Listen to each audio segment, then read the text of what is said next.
Сәлеметсіздер ме, балалар? Бүгінгі біздің сабағымыз математика сабағы. Математика сабағының тақырыбы көбейту және бөлу амалдарын орындау кезіндегі нөлдің қасиеті, санды нөлге бөлуге болмайтындығы. Сабақтың мақсаты санды нөлге көбейту, нөлге бөлу болмайтын жағдайларды әріпті теңдік түрінде көрсетеді. Қосу мен азайту, көбейту және бөлу амалдарының компоненттерін, атауларын, жақшалы өрнектерді оқу мен жазуда қолданады. Ал енді балалар, сабақты бастамас бұрын біз не істейміз? Өткен сабаққа шолу жасаймыз. Ал енді балалар, қазір жылдың қай мезгілі болып жатыр? Күз мезгілі. Күз мезгілінде ауа райлар қандай болады? Жаңбырлы болады, тағы желді болады, тағы да суық, бұлтты болады, иә? Ал ендеше бізде балалар, бізде тақтада күннің көзі нелер жауып тұр бізде? Бұлттар жауып тұр. Сол бұлтты не істейміз балалар? Ашайлы, кәне ашып, сол тапсырманы орындап кетейік өткен тағы сабақты қайталау барысында. Ал кәнеге кім келеді? Асия келе ғой. Тез жылдамдап жүгіріп келеміз. Оқиды. 248. Ал жүктей ғой, 248 саны. 200-ді 4-10-ды 8 бірлік. Тамаша, жарайсың. Келесі Айша. Айша деген Мариям дайын отыр ғой. Ана жүгіріп келе орында.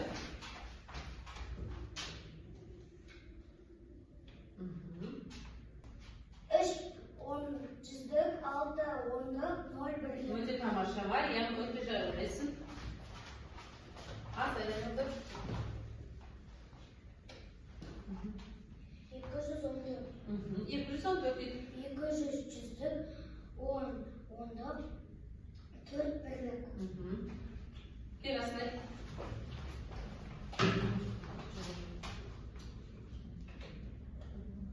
300-ді 9-10-ды 5-міз бірлік. Өте тамаша. Рамазан келе ғой. Рамазан ықыластайын отыр. Тез келеміз. 500-ді 30-10-ды 8 бірлік. Өте тамаша. Жақсы.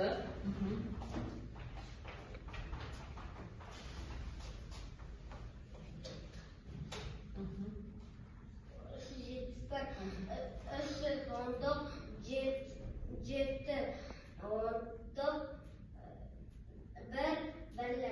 Қайталап айтшы. 371. 3 дегеніміз қандай? 3 дегеніміз 7 дегеніміз 10-ды 1 дегеніміз бірлік. Өте жақсы. Жақсы. Раяна. Мөлдір дайын отыра ғой. 672. 600 дегеніміз 7 дегеніміз. Балалар, бүгінгі сабақты бәйге ойыны арқылы өз-өзімізді естейміз. Бағалауымыз әрбір тапсырма сайын бір нені балды жылжытып отыру арқылы біз естейміз өз-өзімізді бағалаймыз. Түсінікті ме балалар? Балалар, біздің бүгінгі жаңа сабақтың білесіңдер, өтпестен бұрын жазушылардың, ақын жазушылардың шығармаларындағы нелері Қазақстанның табиғаты жайлы айтылған екен. Ал енді бізде бірінші суретте тұрғанымыз кім екен? Сәкен Сейфуллин, Сырбай Мәуленов және Мұзафар Әлембаев. Осы кісілердің есімін біз естиміз қазір. Мәндері бірдей теңдіктер тауып, ақын жазушылардың қандай өлең жазғанын анықтаймыз. Кәне бірінші кім анықтап береді ма? Асия келе ғой.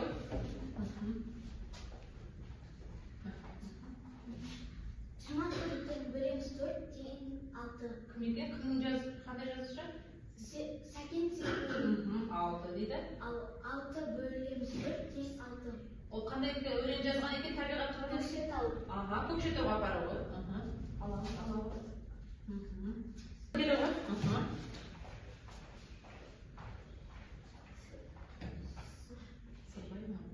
Сырбай Мәуленов.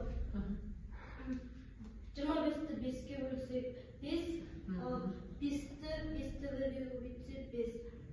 Қандай өлең жазған екен? О, дала менің.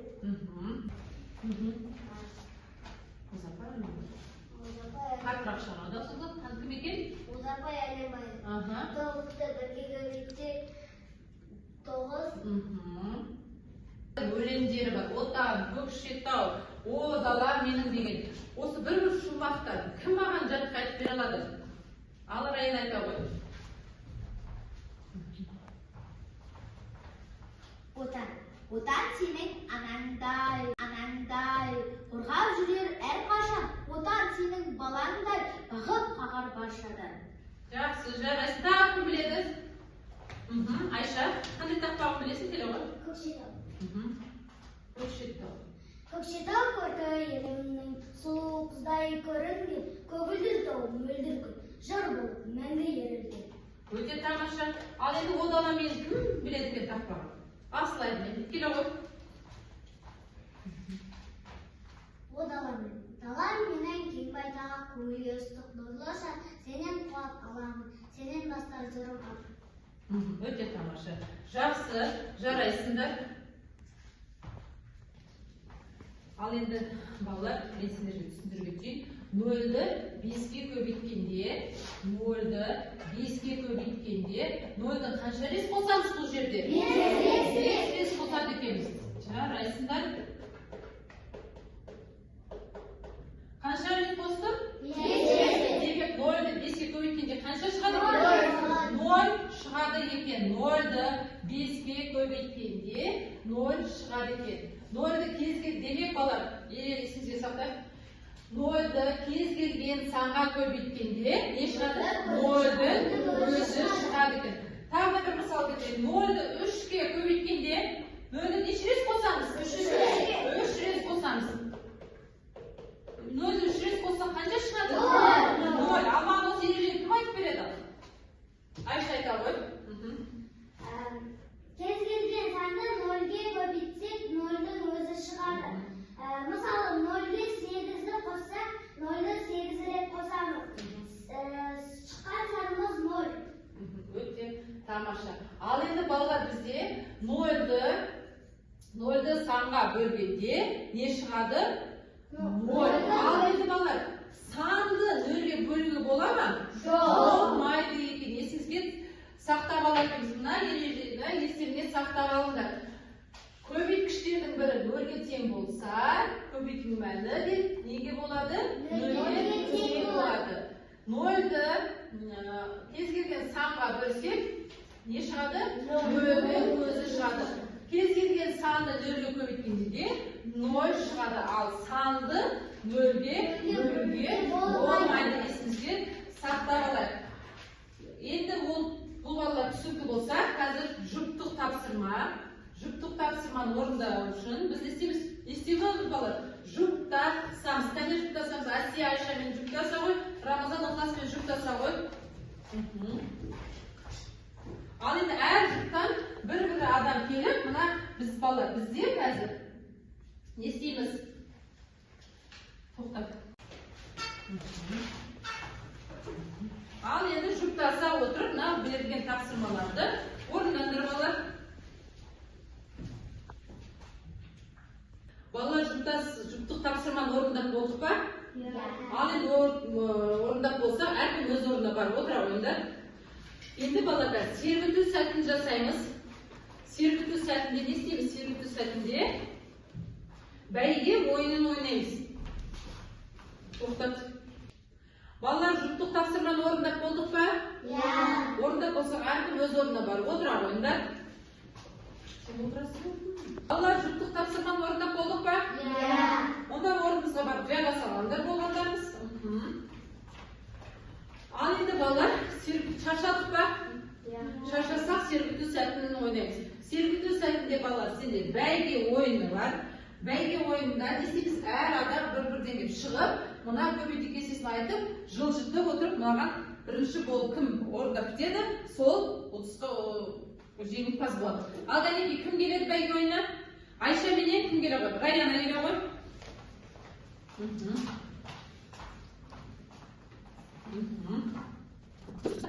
Al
Al balalar bir sergip aldık mı? Al endi sergip alsanlar 4. septe qaraymiz. Ne deb turgan 4. septe? Aha. Al endi olay bo'lsa 4. septe taxtamen жұмыс жасаймыз. Kim keladi? Birinchisi 4. septning birinchisine taxtamen жұмыс жасамас bұрын biz daftarimizді ашып, bugungi kun rетін жазып alыңlar. Kun rетін жазғаннан кейін не істейміз? Әдемілеп жазып алыңдар, kun rетін жазыңдар. Енді балалар biz қазір 3 санын көркем етіп жазамыз. 3 санын көркем етіп жазыңдар. 379 деген санды, 379 деген санды көркем етіп жазамыз. Ал қайда балалар осы санды разрядты қосылғыштарға жүктейші. Аға Раяна.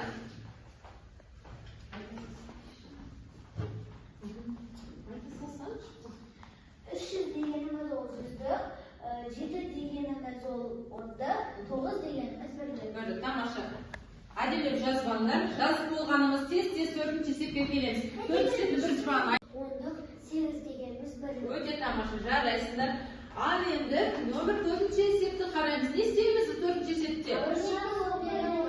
Есептеп шығарамыз. Олай болса ке 1-ші есепте Айша кеп, 2-сіне Раяна, 3-сіне Рамазан, 4-сіне Асия келе қойыңдар. Тез-тез жасамыз.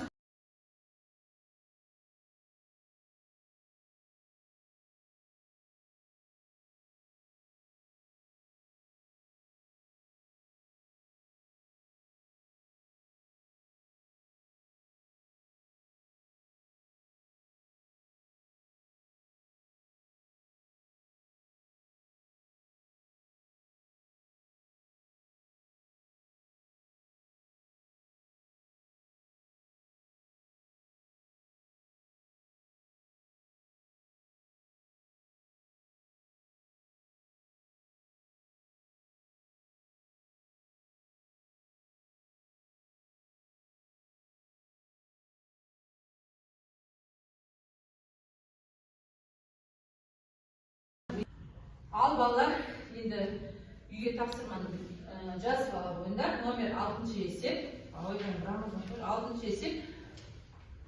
Ал енді балалар, кім қанша бала алды? Кәнекей айта қойыңдар. Мен 8 bal aldım. Ben 7 bal. Ben 8 bal. Отыршы. Не? Балалар, үйге тапсырма сіздерге номер 6 есеп. Ал кім қанша бала алды? Айта қой. Benim adım Ayşe, ben 8 bal aldım. Benim adım Asya, ben 7 bal aldım. Benim adım Asya, ben 8 bal aldım. Meryem 8 bal aldım. Meryem 8 bal. Aslay? Benim adım Aslay, ben 8 bal aldım. Benim adım da Böldür. Ben 6 bal aldım. Rayana? Ben 9 bal aldım. Өте тамаша. Ben 6 bal aldım. Жақсы. Ал енді балалар сендерде алдарында аралдар тұр. Енді сендер осы аралдарға бүгінгі сабақ бойынша апарып келіп жабыстырасыңдар. Қуаныш аралы, шаттық, мұң аралы, мазасыздық аралына келіп жабыстыра қойыңдар. Келдік, бұл тесіз. Тұр бұл. Болықты, еще. Мазасыздық аралы.